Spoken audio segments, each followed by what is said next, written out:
هو انتي قاعده مبلمه كده مش بتشوفي اللي بيتكسر حواليك؟ خلاص ده عقرب.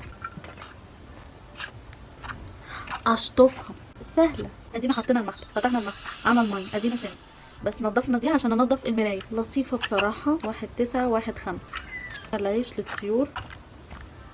هو مش سهل قوي يعني. 1/9 1/5 يعني كم؟ يعني الساعه 7 7 وربع. شغلنا فتافير. العصافير جت بزر، جت بالعقرب. خيال الفنان ابتدى يخنقني بصراحه. وربع يعني على 2. اصبع غلط. فتح لها باب تاني. الشابتر خلص بقى. يعني انتوا بتعايروني يعني ان انا مش هشتري لبن وبس. على كده الحمد لله ان هو ما كملش اسهال، ولا عايزه اشتري ولا عايزه اشتري. يلا باي.